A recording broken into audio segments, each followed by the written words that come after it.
Hello students, this me Prashant Tripathi, your mentor for biology teaching. आज हम बात करेंगे स्टोमेटा के बारे में, स्टोमेटा के स्ट्रक्चर के बारे में, different theories related to stomata के ओपनिंग एंड क्लोजिंग के बारे में। तो चलिए शुरू करते हैं। जैसे कि हम देखते हैं, अगर हम स्ट्रक्चर ऑफ स्टोमेटा देखें तो स्ट्रक्चर ऑफ स्टोमेटा समझने से पहले हम लोकेशन ऑफ स्टोमेटा समझ लेते हैं कि अगर हम एक लीफ की बात करें तो लीफ के अपर सरफेस जो अबैक्सियल सरफेस कहा जाता है और लीफ का लोअर सरफेस जिसे हम अडैक्सियल सरफेस बोलते हैं। सो अबैक्सियल एंड अडैक्सियल दोनों सरफेस पे स्टोमेटा प्रेजेंट होंगे। इसके बाद हम देखते हैं structure. So structure bean shape structure होता है या हम इसी को क्रिसेंट शेप भी बोलते हैं, क्रिसेंट शेप भी बोलते हैं। ये क्रिसेंट शेप या बीन शेप इनको हम बोलते हैं गार्ड सेल्स। ये गार्ड सेल्स अंदर साइड से थिक होते हैं और एंड इलास्टिक होते हैं और बाहर साइड से ये थिन लेयर्ड होते हैं। अंदर साइड थिक क्यों होते हैं? Because regular opening and closing होती है स्टोमेटा की, इसलिए इनकी वॉल का थिक होना बहुत जरूरी है ताकि एक वाइटल प्रोसेस एक रिदमिक तरह से चलता रहे। इसके बाद हम देखते हैं तो यहां पर कुछ ऐसे माइक्रोफाइब्रल्स भी पाए जाते हैं और ये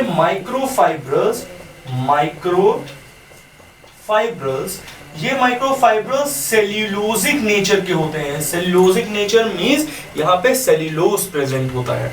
इसके बाद हम देखते हैं तो जो नीट के लिए इंपॉर्टेंट एक पॉइंट है कि अगर आप देखें तो ग्रामिनेई फैमिली में जो मोनोकॉट फैमिली है, मोनोकॉट प्लांट की फैमिली है, यहां पर स्टोमेटा डंबल शेप के पाए जाएंगे। इसके बाद ये स्ट्रक्चर हो गया। सो अब हम बात करेंगे स्टोमेटा की ओपनिंग एंड क्लोजिंग के बारे में दी हुई थ्योरी के बारे में। इसको बोलते हैं हम लोग पोटेशियम हाइड्रोजन ट्रांसपोर्ट थ्योरी। इसको देने वाले साइंटिस्ट जो थे उनका नाम है Levitt. According to this theory हम क्या बात करते हैं कि अगर हम इसमें दो चीजों की बात करते हैं, एक मॉर्निंग टाइम में, एक हम बात करते हैं नाइट में। तो सबसे पहले मॉर्निंग में देखते हैं अगर हम तो प्रोसेस होगी जिसे हम बोलते हैं फोटोसिंथेसिस। इस फोटोसिंथेसिस की प्रोसेस के दौरान बनता है स्टार्च। ये स्टार्च जब आगे रिड्यूस होगा तो ये रिड्यूस होगा फॉस्फोइनोल पायरुविक एसिड में पेपकेस एंजाइम की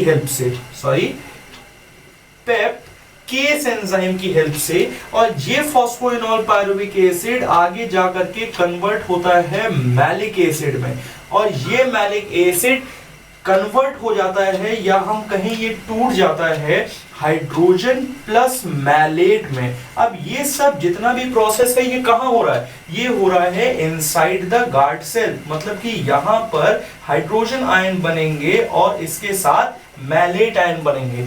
ये हाइड्रोजन आयन जैसे ही बनते हैं ये इफ्लक्स कर दिए जाते हैं जो सब्सिडरी सेल्स होती हैं उनमें। सो यहां पर क्या प्रेजेंट है? सब्सिडरी सेल्स प्रेजेंट हैं। यहां से हाइड्रोजन को निकाल करके पहुंचा दिया गया यहां पे और इसी टाइम पे यहां पर इनफ्लक्स होता है पोटेशियम आयन और इसके साथ साथ क्लोराइड आयन का। सो पोटेशियम और क्लोराइड जैसे ही अंदर आएगा वो कंबाइन कर जाएगा मैलेट के साथ में और बना लेगा एक कंपाउंड जिसे हम बोलते हैं पोटेशियम मैलेट या पोटेशियम मैलेट कॉम्प्लेक्स। अच्छा, यहां पर हाइड्रोजन जब बाहर निकल रहा था तो यहां पर एनर्जी का यूज भी होता है और ये एनर्जी प्रोवाइड होती है बाय द एटीपी। जब यहां पर पोटेशियम मैलेट का फॉर्मेशन होता है, so this potassium malate is highly soluble in nature.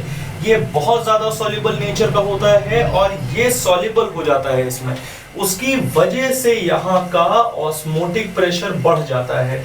अगर ऑस्मोटिक प्रेशर बढ़ता है तो मूवमेंट किधर से किधर होता है वाटर मॉलिक्यूल का, इसको समझने के लिए ऊपर दिए हुए आई बटन पे क्लिक करके आप मेरी ऑस्मोसिस की वीडियो को देख सकते हैं। चलिए यहाँ पर बात करते हैं। जब ऑस्मोटिक प्रेशर बढ़ता है तो यहाँ पर प्रोसेस होती है जिसे हम बोलते हैं एंडोस्मोसिस।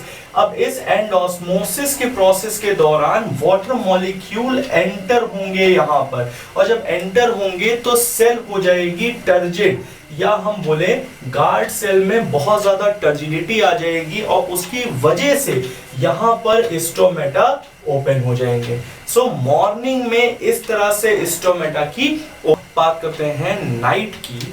तो नाइट में एग्जैक्टली क्या होता है कि कोई भी फोटोसिंथेसिस की प्रोसेस नहीं होती है, और जब फोटोसिंथेसिस की प्रोसेस नहीं हो रही है तो कार्बन डाइऑक्साइड का रिडक्शन स्टार्च में नहीं हो पाएगा। ये बात समझिएगा, इसकी वजह से ही कार्बन डाइऑक्साइड का लेवल बढ़ता जाता है, और ये कार्बन डाइऑक्साइड कंबाइन करता है वाटर के साथ में और ये बनाता है carbonic acid, that is H2CO3। अब ये H2CO3 बनने की वजह से यहाँ पर एसिडिक पीएच हो जाएगा, और एसिडिक पीएच का मतलब कि पीएच कम हो जाएगा लगभग 5 के लगभग। इसके बाद जब ये pH 5 होता है तो इसी टाइम पे एक्टिवेशन होता है एक तरह के एंजाइम का। मैं आपको बता दूं, प्लांट में हार्मोन का एक्टिवेशन होता है। जितने भी प्लांट में हार्मोन्स पाए जाते हैं उनको हम फाइटो हार्मोन्स के नाम से जानते हैं। Phyto means plants, hormone means उनके अंदर पाए जाने वाले हार्मोन्स। सो यहाँ पर एक्टिवेशन होगा ABA का, दैट इज एब्सिसिक एसिड, और एब्सिसिक एसिड क्या करेगा कि ये परमिएबिलिटी को चेंज कर देगा गार्ड सेल की वॉल की। सो यहाँ की परमिएबिलिटी चेंज हो जाएगी, और इस परमिएबिलिटी के चेंज होने की वजह से यहाँ पर जो पोटेशियम आयन अंदर प्रेजेंट थे इनका इफ्लक्स हो जाएगा, और इसी टाइम पे जब यहाँ इफ्लक्स होगा सब्सिडरी सेल में तो यहाँ पर एंट्री हो जाएगी हाइड्रोजन आयन की, क्योंकि यहाँ पर पोटेशियम आयन और हाइड्रोजन आयन का कंसंट्रेशन बैलेंस करना है। सो जैसे ही एंट्री होगी हाइड्रोजन आयन की, हाइड्रोजन आयन कंबाइन कर जाएगा मैलेट के साथ में, और ये हाइड्रोजन आयन कंबाइन करके मैलेट के साथ में बना लेगा मैलिक एसिड, और जैसे ही मैलिक एसिड बनेगा ये मैलिक एसिड कन्वर्ट हो जाएगा स्टार्च में। और जो ये स्टार्च है आप पहले भी जानते हैं कि स्टार्च हाईली इनसॉल्युबल होता है वाटर में। सो यहाँ पर ये इनसॉल्युबल होगा, जिसकी वजह से यहाँ का ऑस्मोटिक प्रेशर कम हो जाएगा। मैंने डे में बताया था ऑस्मोटिक प्रेशर ज्यादा हो जाएगा जिसकी वजह से एंड ऑस्मोसिस होगी, और यहाँ पर ऑस्मोटिक प्रेशर कम हो रहा है उसकी वजह से यहाँ पर एक्स ऑस्मोसिस हो जाएगी, और इस एक्स ऑस्मोसिस की प्रोसेस की वजह से वाटर बाहर निकल जाएगा, और जब वाटर बाहर निकलेगा तो जो सेल थी कभी टर्जिड वो हो जाएगी अब फ्लैसिड, और इस फ्लैसिड कंडीशन की होने की वजह से स्टोमेटा हो जाएंगे क्लोज। सो डे में हम बात करते हैं तो एंडोस्मोसिस की वजह से स्टोमेटा ओपन होते हैं, और नाइट में एक्सोस्मोसिस की वजह से स्टोमेटा क्लोज हो जाते हैं। सो यहां तक हमने बात कर ली स्टोमेटा के बारे में, स्टोमेटा के स्ट्रक्चर के बारे में, लोकेशन के बारे में, और स्टोमेटा से रिलेटेड एक बहुत ही पॉपुलर थ्योरी के बारे में जिसको साइंटिस्ट लेविट ने दिया था। I hope you like the session. If you like the session, do subscribe, share and like the video. Thank you so much.